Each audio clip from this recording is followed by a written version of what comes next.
he deserves credit for guiding USC through the most tumultuous time in the athletic program's history, with the far-reaching sanctions levied by the NCAA, which were unfair, patently unfair. I mean, they were really just trying to put the smack down on the program, but I'm not going to get too much into that. But my grievance with Pat Haden really comes a lot from the way that he handled the sanctions.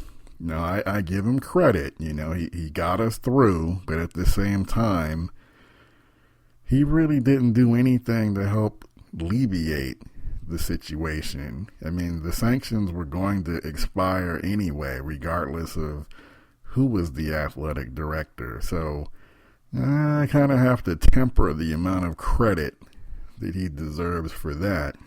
And my number one issue was he didn't fight those sanctions vigorously enough. I mean, I see other football programs, the NCAA starts sniffing around and they hit them with penalties, but, these other programs fight and make sure that the penalties are not going to cripple the program for half a decade or more, which is what happened to USC. And Pat Haden kind of took a choir boy approach. We're not going to make any waves. We're just going to go along. We're going to comply. We're going to make sure we comply.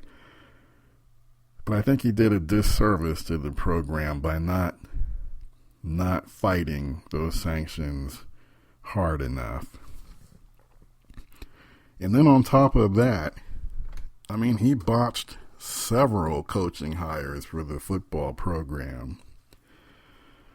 Pat Haden oversaw 4 head coaching changes of the football program during his tenure, starting when he fired Lane Kiffin. And who can forget that? He fired Kiffin at the airport.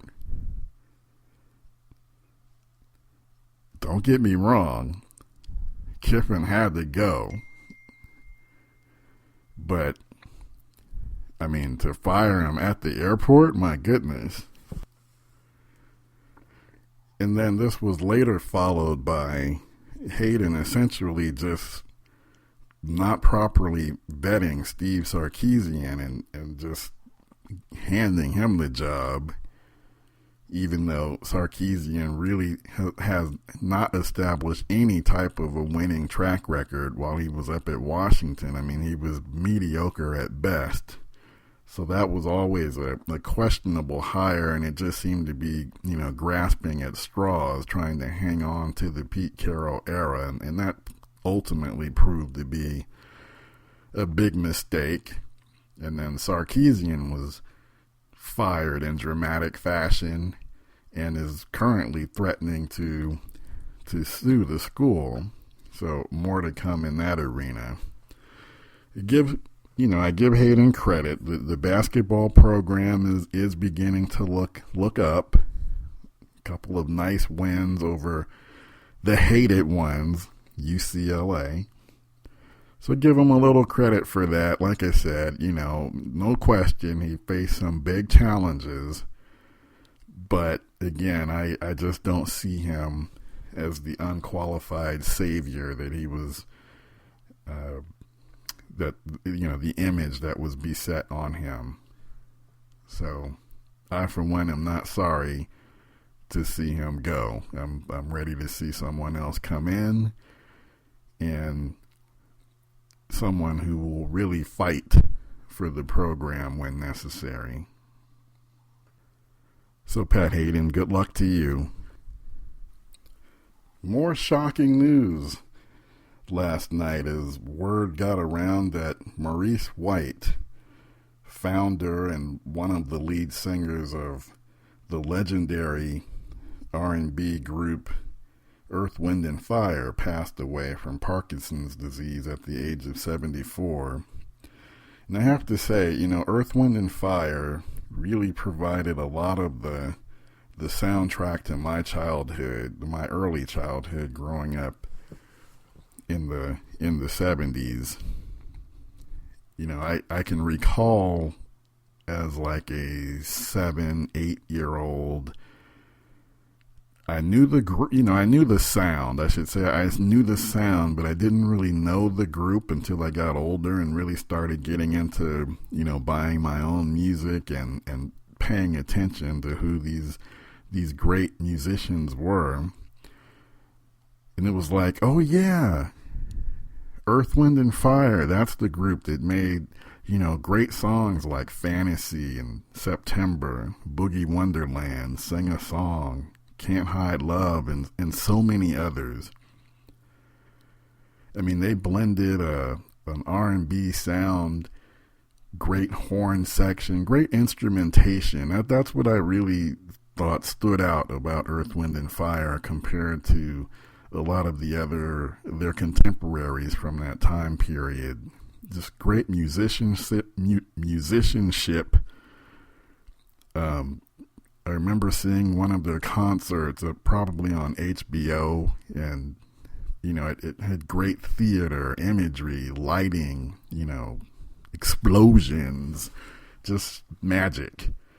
You know, they really tried to bring not just a great sound, but it seems like you could see their music as well. It was a visual experience as well as something that you heard.